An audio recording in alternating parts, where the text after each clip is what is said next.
இன்றைக்கி வந்து எங்கள் அம்மா வீட்டை தாங்க சுற்றி பார்க்க போகிறோமே. இது வந்து எங்கள் அம்மா வந்து மேக்ஸிமம் வந்து பார்த்திங்கன்னா நிறைய மரம் தான் வச்சு வளர்த்துருப்பாங்க.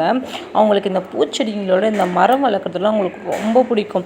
இப்போ வந்து பார்த்திங்கன்னா என்ட்ரன்ஸில் போகும்போதே வந்து பார்த்திங்கன்னா இந்த சைடு ஒரு குங்க மரமும் அந்த சைடு வந்து 2 குங்க மரம் இருக்கும். இதெல்லாம் வந்து பார்த்திங்கன்னா ஒரு போன வருஷம்லாம் அவ்வளோ ஒரு பெருசாக இருக்கும். அந்த பக்கம் வெயிலுன்றதே வராது, ஃபுல்லாக நிழலாக இருக்கும். காற்றுலாம் அடிச்சதுன்னா அவ்வளோ குளு குளுன்னு இருக்குங்க. அதுக்கப்புறம் வந்து பார்த்திங்கன்னா அது என்ன பூச்சி, அது கம்பளி பூச்சி.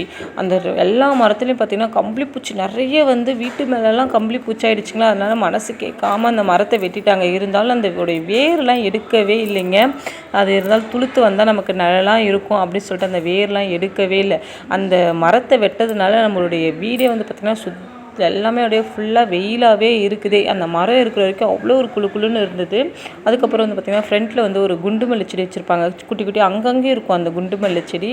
செம்ம வாசனையாக இருக்கும், நல்லா முத்தாக பெருசாக இருக்கும். அதுக்கப்புறம் வாழை மரம்.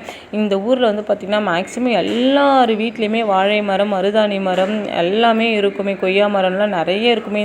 எப்போவுமே இந்த கிராமத்தில் பார்த்திங்கன்னா வாழை மரம் எங்கேயுமே யாருக்கிட்டையும் கேட்டு விற்கவே மாட்டாங்க. எல்லார் வீட்லேயும் வாழை மரம் இருக்குங்க. அதுக்கப்புறம் இது வந்து ஒரு கல்யாணத்துக்கு போகும்போது கொடுத்துருந்தாங்க. இது வந்து ஆரஞ்சு மரம்னு சொல்லி கொடுத்தாங்க. அதை வளர்த்துட்ருக்காங்க. அது ஆரஞ்சு மரமா நார்த்தங்காய் மரமானே தெரியாது. அதுக்கப்புறம் செவ்வரளி மரம். இது இன்ன வரைக்கும் பூவே வைக்கல, ஆனால் ஹைட்டு மட்டும் நல்லா வளர்ந்துருக்குது. இது வந்து ஒரு வகையான மாங்கனி தான், செந்தூரான்னு நினைக்கிறேன். அந்த மரம் வச்சுருந்தாங்க, நல்லா வளர்ந்துச்சு. ஆனால் காயே பிடிக்கல, அதனால செருப்பு கட்டி வச்சுருக்குறாங்க. எப்போவுமே இந்த கிராமத்து சைடெலாம் காய் வைக்கலாம், தொடப்பம் வைக்கிறது, செருப்பு வைக்கிறது. ஏன்னா அப்போ தான் அதுக்கு ரோஷம் வந்து காய் வைக்குமா கேட்டால் அப்படி தான் சொல்கிறாங்க. அதுக்கப்புறம் வந்து பார்த்திங்கன்னா அந்த மஞ்சள் கனகாம்பரம் அந்த செடி வச்சுருப்பாங்க. முருங்கை மரம் வீட்டில் இங்கே எல்லார் வீட்லேயுமே முருங்கை மரம் இருக்குங்க. மேக்ஸிமம் எல்லார் வீட்லேயுமே இந்த வாழை மரம், முருங்கை மரம், மாமரம், கொய்யாக்கனி எல்லாமே இருக்குமே. எல்லா மரமும் இருக்கும். இதுவும் ஒரு வகையான மாமரம் தான்.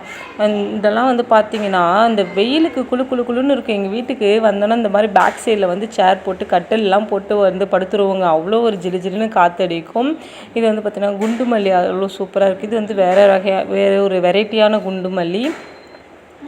இது வந்து டிசம்பர் பூ, பர்பிள் கலரில் பூக்கும் பார்த்திங்களா, அந்த டிசம்பர் பூ நல்லா நிறைய வைக்கும். இப்போ சீசன் இல்லை. அதுக்கப்புறம் மாதுளை மரம்.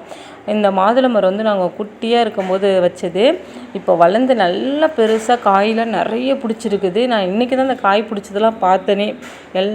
ஒவ்வொரு கிளையிலையும் ஒரு 3-4 காய்னாச்சும் இருக்கும். இதுவே எங்கள் ஊரில் வந்து பார்த்திங்கன்னா ஒரு காய் கூட வைக்க விடாது இந்த குரங்கு. வந்து அப்படியே அந்த பூ வரும்போதே வாசனை வந்துருமான்னு தெரியல. அந்த குரங்குக்கு அந்த காயில் அவள் முட்டு வரதுக்குள்ளே வந்து புட்டு கிடச்சிடுவாங்க. இது வந்து மாதுளைக்கனி, செம்பருத்தி மரம், அது மாதிரி நிறைய மரம் தான் வீட்டை சுற்றி மேக்ஸிமம் நிறைய மரம் இருக்கும். அதுக்கப்புறம் தென்னை மரம் 2 தான் வச்சுருந்தாங்க. ஒன்று வந்து மாட்டுக்கு ஆடுக்கு தீவனமாக போய் ஒன்று தான் மிஞ்சுது. எங்கள் வீட்டுக்கு தேவையான எண்ணெய், தேங்காய் எண்ணெய் எல்லாமே இந்த மரத்துலேருந்தே நாங்கள் எடுத்துப்போம், தேங்காயிலேருந்து. அதுக்கப்புறம் இன்னொரு மரம், அது என்ன வெரைட்டினே தெரியல, இருந்தாலும் அவ்வளோ ஹைட்டாக இருந்தது, அதுவுமே வளர்த்துருந்தாங்க. இதுதான் எங்கள் வீட்டில் இருக்கிற பெரிய மாமரமே, ரொம்ப பெருசு. அதாவது எங்கள் வீட்டோட பெருசுன்னு சொல்லலாம், அவ்வளோ பெருசு. ஆனால் காயே இருக்காது. இருந்தாலும் காயே இல்லைனாலும் அவங்க வெட்டாமல் அப்படியே வச்சுருப்பாங்க அந்த மரத்தெல்லாம். கேட்டால் நம்மளுடைய நிழலுக்காக சூப்பராக குளுன்னு காற்றடிக்கும். நல்லா மாமரத்துக்கும் இங்கே இந்த சைடு வந்து கொய்யா மரம் இருக்கும். 2 மரத்துக்கும் சேர்த்தாப்பில் ஒரு ஊஞ்சலை கட்டி வச்சுருக்குறாங்க. அன்றைக்கி நான் வந்து இங்கே தான் ஊஞ்சல்லாம் விளையாடினாங்க, அவ்வளோ சூப்பராக இருக்கும். அதுக்கப்புறம் நெல்லிக்காய் மரம். இது வந்து நெல்லிக்காய் மரம் தான், ஆனால் காஞ்சி போயிடுச்சு, அதனால் வெட்டிட்டாங்க. மனசே கேட்கல எங்கள் அம்மாவுக்கு இது வெட்டும் போது. எங்கள் அம்மா வந்து பார்த்திங்கன்னா இப்படி தான் மெயின்டைன் பண்ணுறாங்க. கீழே வந்து ஒரு குப்பை கூட இருக்கக்கூடாது அவங்களுக்கு. அவ்வளோ அழகாக சுத்தமாக வச்சுருப்பாங்க. ரொம்ப சூப்பராக இருக்குங்க. நல்லா குளுன்னு காற்று வருங்க.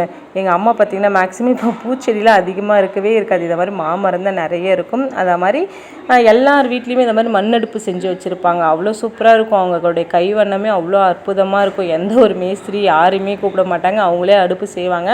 நைட் டைம்லாம் அழகாக இட்லி தோசைலாம் செஞ்சாங்கன்னு வச்சுக்கோங்களேன், எல்லோரும் பாய் போட்டு இங்கேவே காற்றோட்டமாக செஞ்சு இருந்து சாப்பிட்டுடுவோம். அவ்வளோ ஒரு சந்தோஷமாக இருக்கும்.